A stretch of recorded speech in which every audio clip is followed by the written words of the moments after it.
BFM Business, BFM Crypto, le club. Sandra Gandoin. Bonjour à tous, je suis ravie de vous retrouver. C'est BFM Crypto, le club en live comme tous les jours entre 15h et 15h30 sur BFM Business. On va parler des événements crypto, on va parler de monnaie, de banque centrale, de stablecoin, de formation aussi, d'adoption. On a comme tous les jours plein de sujets, comme tous les jours pas assez de temps. Ça va être frustrant mais ça va être passionnant. Mes invités aujourd'hui, Raphaël Bloch, cofondateur de The Big Whale qui est à Abu Dhabi et qu'on va rejoindre dans un tout petit instant en direct. Nathalie Janson est là aussi, économiste, professeure à la Neoma Business School. Bonjour Nathalie. Bonjour. Ravie de vous avoir sur le plateau. Et Delphine Vincent, fondatrice de la Crypte, qui nous éveille aux cryptos et qui éveille les femmes en particulier. En particulier. Delphine. Merci d'être sur ce plateau aussi. Vous pouvez nous poser toutes vos questions, vous le savez, sur les cryptos à cette adresse crypto@bfmbusiness.fr. On y répond tous les jeudis entre 15h et 15h30. Le club BFM Crypto, c'est parti. Raphaël Bloch, bien après New York, après Buenos Aires, après Londres, vous vous trouvez à Abu Dhabi depuis quelques jours. Vous êtes le globe-trotter de la crypto très clairement pour la Abu Dhabi Finance Week. Est-ce qu'on y parle actif numérique ? Alors, on parle effectivement actifs numériques à cette conférence. Alors, juste pour donner un peu de contexte, c'est vrai que la Abu Dhabi Finance Week est aujourd'hui l'une des principales conférences financières de la planète. C'est, si on prend le nombre de participants, donc à peu près autour de 10 000 sur la semaine, plus le nombre de géants de la finance traditionnelle qui sont présents, on est vraiment sur la plus grosse conférence au Moyen-Orient sur l'année. Et c'est vrai que c'est aussi pour ça que je suis ici cette semaine, c'est qu'on constate que les acteurs crypto, notamment les plus importants, se rapprochent de ce type de conférence. Pourquoi ? Parce que comme vous le savez, on en parle toutes les semaines sur BFM Crypto, il y a cette convergence qui s'opère entre la finance traditionnelle et les acteurs crypto à travers plusieurs thématiques, et notamment l'une d'elles qui est la tokenisation. C'est-à-dire qu'on va utiliser la technologie, la blockchain, pour finalement plus facilement échanger et permettre d'investir plus facilement en fait, dans la finance traditionnelle. Et donc, vous avez cette semaine à Abu Dhabi des acteurs comme Coinbase, Circle. Vous avez des acteurs un peu plus petits comme Defense, qui est une entreprise française, européenne, spécialisée dans la conservation des actifs numériques. Mais donc voilà, il y a des acteurs qui sont présents, beaucoup d'étrangers. Vous avez quelques acteurs locaux aussi avec lesquels on a pu discuter. Mais voilà, c'est intéressant de voir que aujourd'hui les acteurs crypto se rapprochent des grandes conférences financières traditionnelles pour essayer justement de travailler davantage avec ces acteurs. Alors vous avez rencontré et parlé et interviewé Brian Armstrong, c'est le patron de Coinbase. Pourquoi il est là et qu'est-ce qu'il vous a dit ? Alors effectivement, Brian Armstrong est, première chose, quelqu'un d'assez discret. Alors évidemment on le connaît parce que être le cofondateur et CEO aujourd'hui peut-être de la plus grosse plateforme crypto vous expose. Comme vous le savez aussi, Coinbase est une entreprise cotée à Wall Street. C'était la première entreprise crypto à rejoindre la bourse. Ça fera 5 ans en avril prochain. Et donc, sur la base de effectivement ce que je vous ai dit sur le fait qu'aujourd'hui les Émirats avec donc Abu Dhabi et Dubaï attirent de plus en plus d'acteurs financiers traditionnels et également les acteurs crypto, quand vous êtes le patron de Coinbase, il est tout naturel de se rendre à cette conférence, à la fois pour rencontrer d'actuels clients, potentiels futurs clients, et voir comment ont accueilli ces acteurs. C'est assez impressionnant de voir que les politiques, mais bon, ça on le savait, la politique joue un rôle très important au Moyen-Orient, notamment dans cette région où donc les dirigeants sont très impliqués. Donc voilà, très présent à la conférence pour accueillir les acteurs crypto. Et puis vous avez aussi finalement une vraie curiosité et beaucoup d'acteurs de la finance traditionnelle qui eux aussi sont très contents de voir en fait des acteurs crypto les rejoindre sur leur terrain. C'est aussi plus simple pour eux, ils peuvent discuter. Donc voilà, on a fait cette interview, une interview d'une demi-heure. Donc ça ne nous laisse pas le temps de tout couvrir, mais ce qui était intéressant, c'est qu'on s'est vraiment focusé sur 2025, qui a peut-être marqué le vrai tournant institutionnel de l'industrie crypto. Donc on a parlé de tout ce qui était stablecoin, tokenisation, et peut-être le sujet le plus intéressant dans cette interview, qui concerne justement le rôle que Coinbase, qui a été créé en 2012, veut jouer dans les années qui viennent. Brian Armstrong nous a dit qu'il voulait devenir ce partenaire essentiel pour les banques, les gestionnaires d'actifs, les fonds qui voudraient justement accéder aux actifs numériques et potentiellement demain émettre des actions, émettre des produits directement on-chain. Oui, c'est intéressant. Je vois Nathalie Janson qui réagit depuis que vous parlez de Coinbase. Nathalie, c'est vrai que c'est un vrai rapprochement, c'est une vraie année charnière. Cette année, c'est intéressant, les projets de Coinbase par rapport aux acteurs traditionnels de la finance. Oui, c'est assez intéressant, effectivement, comme l'a très bien dit Raphaël, c'est vraiment l'histoire de la tokenisation qui est au cœur de tout, puisqu'en fait, la révolution pour les acteurs de la finance, de la blockchain, c'est cette capacité, en fait, d'aller conserver, enfin, de gérer différemment ce qu'on appelle en jargon financier l'asymétrie d'information, c'est-à-dire que, voilà, en finance, on a, entre le prêteur et l'emprunteur, l'information n'est pas parfaite, et en fait, la blockchain nous permet de le gérer différemment et plus efficacement. Donc, effectivement, les acteurs traditionnels ont compris que comme c'est une technologie qui est là, qui va rester, elle ne va pas s'en aller, elle ne fait que s'améliorer d'ailleurs, eh bien il y a un coup à prendre, il y a des avantages à tirer de cette technologie. Et en effet, des acteurs, et Coinbase, moi je me rappelle, je l'ai vu grandir, puisque voilà, c'était au moment où je m'intéressais au marché des cryptos 2012, et effectivement c'est un des premiers acteurs qui a toujours été là. Et je me rappelle aussi de quand il a été introduit en bourse, ça n'a pas toujours été très facile au début. Je me rappelle, c'était des élèves qui avaient traité du sujet parce que justement, c'était la nouveauté de l'année. Ouais. Et effectivement, c'est intéressant de voir cette évolution, mais qui en fait n'est pas si surprenante, puisqu'effectivement, la tokenisation, étant donné qu'on avait déjà la titrisation, la tokenisation, c'est ça, mais en blockchain. Enfin, donc c'est pas très étonnant que les acteurs traditionnels s'y soient intéressés et que effectivement les acteurs qui sont nés vraiment avec cette révolution blockchain puissent proposer en fait leur expertise. On est moins aujourd'hui dans des rapports de défiance entre tous ces acteurs que il n'y a plus d'opposition. En fait. Voilà, là maintenant on cherche un petit peu à pouvoir tous s'infiltrer dans cette blockchain. On parle beaucoup des Émirats comme d'un pôle de tech et d'innovation qui attire les talents. Raphaël, je le disais en introduction, vous êtes allé ces derniers mois à New York, à Buenos Aires, à Londres, donc en Amérique du Nord, en Amérique du Sud, en Europe. Là, vous êtes à Abu Dhabi. Est-ce que cette évolution, elle se fait différemment, effectivement, entre ces pôles et ces différentes régions du monde? Ouais. Non, effectivement, c'est une très bonne question. En réalité, ce qui est intéressant, c'est de constater que la stratégie des Émirats arabes unis a ceci de particulier, que ce sont peut-être les gens qui ont le plus compris que le marché avait des vertus. Quand je dis le marché, c'est l'offre et la demande.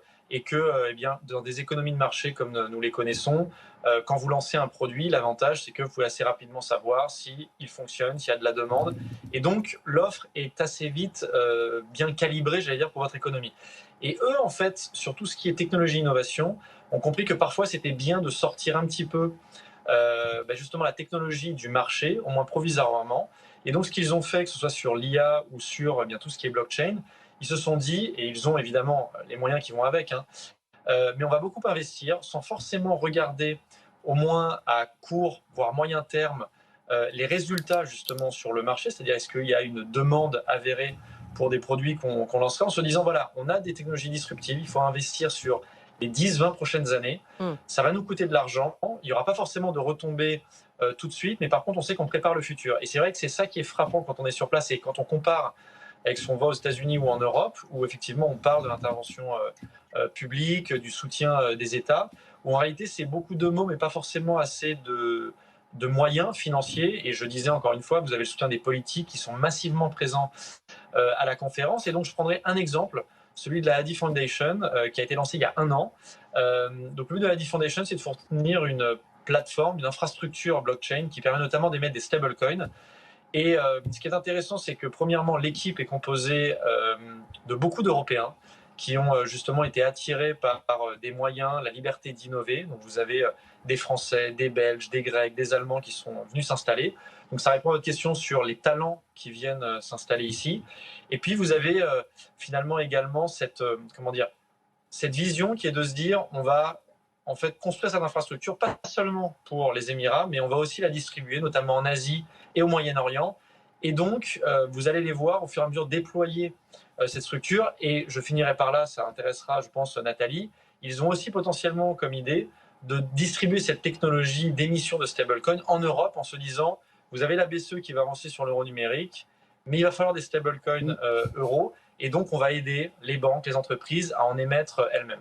Oui, c'est ça, on va y revenir effectivement sur cet aspect des choses. Vous restez avec nous évidemment en direct, Raphaël Bloch, et vous intervenez quand vous voulez sur nos sujets. Tiens, justement, l'euro numérique, les stablecoins, tout ça, la BCE, Nathalie Janson revient à la charge sur son euro numérique en mettant la souveraineté de plus en plus au cœur de son projet.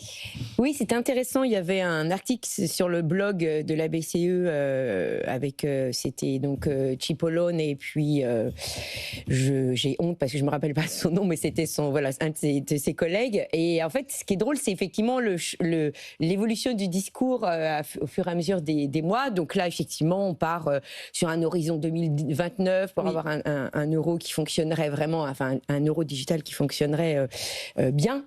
Et en fait, on voit que maintenant le discours, parce qu'on a bien vu qu'au départ, il peut y avoir de la réticence de la part des résidents européens sur les données, l'utilisation des données, qu'est-ce que ça voudrait dire en termes de capacité de la Banque centrale à agir comme ça, comme un grand Manitou, peut-être à diriger la monnaie là où elle a envie, comme certains d'ailleurs le souhaiteraient.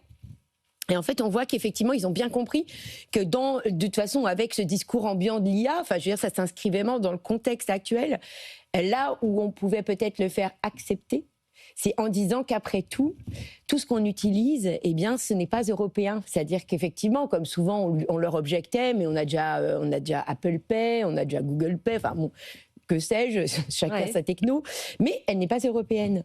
Donc, petite musique, eh bien, vous voyez, c'est important parce que, effectivement, on va assurer le fait qu'on est maître de nos données, qu'on aura notre technologie. Et donc, on voit qu'effectivement, là, c'est opération séduction, c'est-à-dire, on va essayer de faire adhérer autrement, puisque vous savez qu'en plus, il y avait eu l'enquête l'année dernière qui avait quand même donné un score plutôt faible d'adhésion. Et là, on voit qu'effectivement, c'est comme on est quand même dans une phase de lancement qui est quand même bien entamé et qu'ils tiennent à le lancer visiblement, eh bien là on va aller, donc on va faire un package, c'est-à-dire qu'on va glisser le stablecoin, le digital euro en même temps que l'IA, c'est-à-dire qu'on pose ce grand problème de la souveraineté. Le patriotisme en exactement, quelque sorte, et de se dire qu'en fait il faut absolument que dans le futur l'Europe soit capable d'avoir sa technologie, parce que sinon on va être des vassaux des États-Unis ou de la Chine, c'est pas possible. Il faut qu'on ait donc une monnaie dont on ait le contrôle. Donc c'est intéressant, j'ai trouvé, parce que là c'était clair, vraiment l'article n'est que sur ce thème. C'est un thème qui était un peu sous-jacent, mais là il est clairement expliqué. Un argument supplémentaire, et il va en falloir. Delphine, un commentaire? Oui, alors moi j'aime bien discuter de cette idée-là. Je pense que la réalité de terrain, en fait, auprès des gens, c'est qu'il y a une grosse défiance envers tout ce qui vient de l'État et tout ce qui vient de l'UE en général. Il y a un manque de compréhension du fonctionnement, et d'ailleurs on n'est pas tellement capable d'expliquer comment ça va opérer concrètement. Et en plus, on sait que les banques, la blockchainisation des banques demande beaucoup d'argent, et apparemment il y aurait quand même un rejet ou un ralentissement. Les banques sont pas très contents. Voilà. Oui, ils sont très opposés. Comment on va faire pour expliquer ça aux gens alors que déjà on a du mal? C'est toute la question qu'on se pose depuis des mois, Delphine. Tout à fait. Très bonne question. Parce que moi je vois le travail que ça demande au quotidien d'éduquer les gens un par un à expliquer ce que c'est que la blockchain. Et déjà effectivement, je trouve que passer sur la blockchain plutôt que de revenir sur des apps, des intermédiaires qui sont des méthodes anciennes, je pense qu'il faut aller vers la nouvelle technologie. Donc déjà, c'est vraiment aller en action sur la blockchain, commercer sur la blockchain, etc. Mais c'est un travail titanesque. Oui, c'est tout à fait vrai. Il est vrai que pour le moment, de toute façon, toutes les tentatives on a essayé de rendre le système de paiement plus efficace de façon, je dirais, européenne, ça a quand même moyennement marché. En tout cas, du point de vue du monde bancaire, puisque là encore, Wero, je suis pas sûre que c'est un succès. Enfin, je pense pas que tout le monde. Ça marche bien, mais personne ne connaît. Moi, je trouve ça super pratique. Oui, mais vous voyez, je veux dire, ça reste quand même au même titre. C'était quoi avant? C'était Paylib. C'était quoi? Oui, alors Paylib, oui, c'est ça. Oui, c'est ça. Mais on voit bien que bon, ça marche. C'est un cercle restreint. Et là, on est en train de dire. Alors, c'est vrai qu'il faudrait qu'ils disent, voilà, c'est Apple, au lieu d'utiliser Apple Pay, tu utiliseras mon mon wallet qui sera aussi sur ton téléphone, mais tu seras souveraine. Enfin, c'est-à-dire que tes données, tu sais où elles vont. Voilà. Ok, voilà. Raphaël, un commentaire. Oui. Non, mais je suis totalement d'accord avec ce qui se dit sur le plateau. Je voudrais juste rajouter que, justement, pour avoir passé un peu de temps à l'étranger récemment et même en fait ces 2 dernières années, effectivement, les débats qu'on a autour d'un euro numérique sont quasiment réservés à l'Europe. Alors, on peut se dire que c'est une bonne chose et je pense que en débattre est totalement sain, mais c'est vrai que ce qui est intéressant, c'est de voir que aux États-Unis, en Amérique du Sud et encore une fois même ici au Moyen-Orient, en Asie, les États optent davantage pour des stablecoins privés avec leur monnaie. Et c'est vrai que quand vous discutez avec la BCE, et je sais que c'est le cas notamment de Nathalie, et nous aussi on l'a fait chez Deviguel, vous leur posez la question quelle est la différence entre un euro numérique et un stablecoin euro. À part le fait que ce serait émis par la BCE et pas par les banques, il n'y a aucune différence évidente entre les deux. Vous avez exactement la même chose, mais c'est effectivement, manifestement, un projet que la BCE veut absolument mener au bout, alors que ça pose effectivement des questions en termes de coûts, techniques, de compatibilité avec le reste du système. Donc on se demande un peu où on va à ce niveau-là. Oui, et ce qui est très intéressant d'ailleurs, c'est que j'étais à une conférence l'année dernière aux États-Unis et il y a un des intervenants qui connaissait bien Christine Lagarde, qui l'avait déjà, qui avait déjà eu des échanges avec elle quand elle était au FMI, et donc visiblement ça a l'air d'être son truc. Elle, à l'époque au FMI, elle voulait en fait avoir un DTS pareil digital, donc la monnaie du FMI, et donc là en fait visiblement c'est le prolongement. Donc il disait, parce qu'il avait exactement le raisonnement que venait de tenir Raphaël, c'est-à-dire qu'il s'étonnait de la raison pour laquelle elle voulait absolument que ce soit la BCE. Il disait, elle doit avoir un truc avec ça, parce que, alors on va voir si ça lui survivra, parce qu'elle va bientôt s'en aller. 2027. Donc après, de passer de ça à laisser les banques totalement prendre la main, finalement, c'est quand même pas énorme non plus. Donc on pourra peut-être se dire qu'à un moment donné, on va basculer, j'en sais rien. Peut-être, soit on vivra avec les deux mondes parallèles, effectivement, et chacun ira au bout de son projet, mais c'est vrai que c'est aussi empêcher les banques de créer des stablecoins euros et d'aller au bout, en tout cas, et surtout rapidement, parce qu'il y a une question de timing une question de timing. Évidemment. Nous aussi, on a une question de timing. Il nous reste peu de temps. Delphine, je voulais qu'on parle de la crypte, parce que c'est intéressant de former au quotidien les femmes à ces sujets-là. Est-ce que, on a déjà parlé de la crypte, vous étiez venu dans l'émission, est-ce que 2025, on disait que c'était un tournant dans la façon de parler des crypto-monnaies, dans la catégorisation des crypto-monnaies, dans la réglementation, dans l'arrivée de Trump au pouvoir. Est-ce que vous le sentez sur le terrain, jusque sur le terrain, où pour le moment, ça reste les mêmes questions? Alors, en fait, le chemin se trace, les choses avancent, mais les gens n'en ont pas conscience. Ils ne vont pas s'informer, ils ne savent pas trop où chercher l'information, si elle est bonne, l'information, etc. Ils ne vont pas sur BFM Crypto, apparemment. Il faut leur dire de venir, ils sont les bienvenus. Et du coup, en fait, c'est moi qui leur annonce que les choses changent, où on en est vis-à-vis des stablecoins, mais ils ne savent pas ce que c'est que les stablecoins. Vous voyez, il y a vraiment toujours ce fossé, cet écart, toujours entre le public et la réalité. Donc, d'où l'intérêt, vraiment, moi c'est ce que je pense, c'est d'éduquer vraiment, au-delà du Bitcoin, de la valeur financière que ça a, etc. C'est maintenant la blockchain. Je pense qu'il y a un vrai sujet autour d'aller directement sur la blockchain. Parce que finalement, c'est la technologie qui arrive, qui va nous servir dans le futur.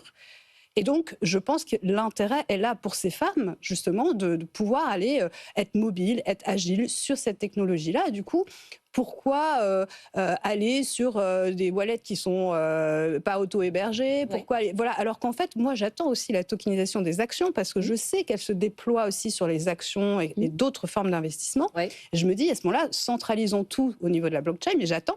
Enfin, j'attends, là, justement, je crois que Raphaël en parlait aussi, il y a des choses qui se passent, plutôt que d'aller prendre un wallet, un portefeuille là, et de pas finalement combiner tout ça. Ça veut dire que c'est ça. Pour le moment, il y a énormément d'informations qui s'amoncellent. Il y a aussi une très grosse transformation du marché. Les demandes de celles qui viennent voir, parce que ce sont beaucoup des femmes, c'est quoi? C'est le Bitcoin, c'est l'éducation financière, c'est les stablecoins, c'est formez-moi au tout. C'est pourquoi c'est quoi les demandes précisément? précisément? Alors précisément, c'est toujours une question financière, évidemment, une curiosité et de voir si on est capable ou pas, si on se sent de le faire ou pas. Donc vraiment acquérir une éducation par rapport aux cryptos, c'est très important. Puis bien sûr, évidemment, un enjeu financier toujours. En fait, c'est de trouver une alternance à ce qui se fait déjà et principalement comme les femmes passent beaucoup de temps pour épargner, passent beaucoup de leur argent à épargner et qu'elles se rendent compte que là maintenant il faut une alternance. Et cette alternance, elles espèrent que ça se passe dans la crypto. Oui, et quand elle parle crypto, elle parle de quoi précisément? Bitcoin. Bitcoin. Ça reste quand même Bitcoin, hein, c'est marrant. Bitcoin. Et là, elles découvrent Ethereum, la blockchain Ethereum. Donc là, elles comprennent aussi que c'est vraiment un outil bancable, hein, si je puis dire. Enfin, ça serait dommage de se passer à côté d'Ethereum, en fait. Donc là, c'est un deuxième actif qui commence à rentrer dans les consciences. Bon, je sais que les professionnels jouent aussi avec Solana. Bon, Solana, c'est moins mon focus. Bon, après, une fois qu'on a compris 2 blockchains différentes, en fait, le reste, ça va. C'est plus logique. C'est plus logique. Ouais. Raphaël, un commentaire? Non, je souscris totalement à ce qui vient d'être dit.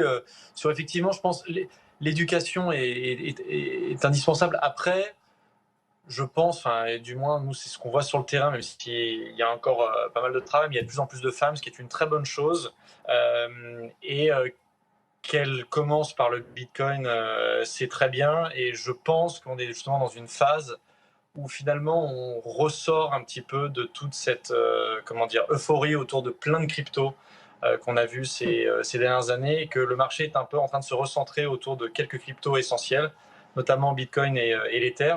Donc finalement, c'est le bon moment pour comprendre ce qui se passe et commencer à investir. Oui, c'est intéressant, effectivement. C'est vrai que même ici, on parle moins des altcoins, on resserre un petit peu les sujets, on parle beaucoup de stablecoins. C'est intéressant en tant que particulier de s'intéresser aussi aux stablecoins. C'est moins dans la tâche, dans l'usage, quelque chose qui va les concerner, celles qui viennent vous voir. Non, alors évidemment c'est l'outil fiscal qu'on connaît voilà, pour stabiliser ces cryptos, sortir du marché et rester le plus longtemps possible dedans en crypto. Donc ça reste quand même un atout. Hein.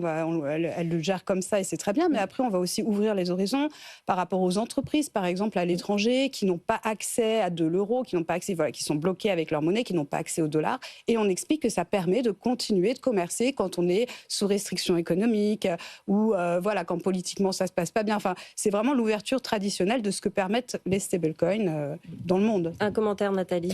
Oui, tout à fait. Je pense que de toute façon, c'est un point d'entrée essentiel. C'est-à-dire que le stablecoin, en fait, on comprend que c'est lui qui permet de continuer à rester en dehors de l'État. Enfin, c'est si on veut, système traditionnel. Si effectivement on ne veut pas se faire rattraper par la patrouille à payer de la fiscalité tous les 5 minutes, faut rester en stable. Donc, c'est une porte d'entrée utile de ce point de vue-là, puisqu'effectivement, on fraude personne. C'est simplement que quand nous, on est en train de réfléchir à comment gérer du Bitcoin ou des cryptos, le stablecoin, c'est la solution pour continuer à rester dessus.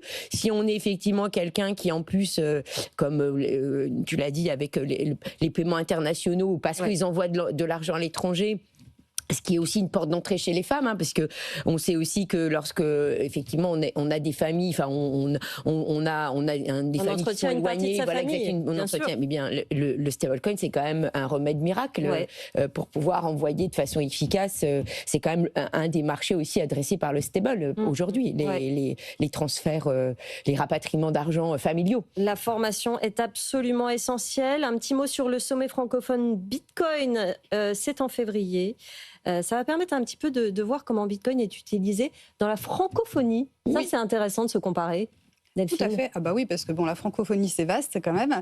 Et surtout, les besoins sont complètement différents. Évidemment, qu'on parle de l'Afrique, au niveau de l'Afrique ou au niveau de l'Europe. D'ailleurs, on sait très bien qu'il y a ce contraste de à quoi servait la crypto à la base au départ. C'était pas en termes de réserve de valeur, c'était pas le projet initial. Non. Donc c'est justement en redécouvrant l'Afrique notamment qu'on va pouvoir comprendre et concevoir, donc à l'attention du grand public, à quoi servent réellement et ça plaît. Je veux dire ça, les gens qui pensent toujours non, Bitcoin c'est pas bien, c'est de la spéculation et tout ça, quand on leur parle de l'Afrique, de l'utilité en Afrique ou ailleurs, enfin je veux dire dans le monde, et bien là tout de suite ça ouvre les esprits et on découvre une facette qu'on connaît pas et qu'il faut transmettre. Ça concerne beaucoup de personnes. Nathalie, oui, tout à à fait. Enfin, ça, j'insiste aussi beaucoup. Et c'est vrai, tu as tout à fait raison. En fait, souvent, on dit, ah oui, mais Bitcoin, c'est sulfureux, c'est radioactif ou pas. J'en parlais encore il n'y a pas longtemps à quelqu'un qui travaille à moitié avec le monde bancaire et j'étais là, faut quand même pas exagérer, ça fait quand même un bout de temps qu'il est là maintenant. Et en fait, dès qu'on leur parle, mais Bitcoin, en fait, c'est ça, en fait, le vrai modèle.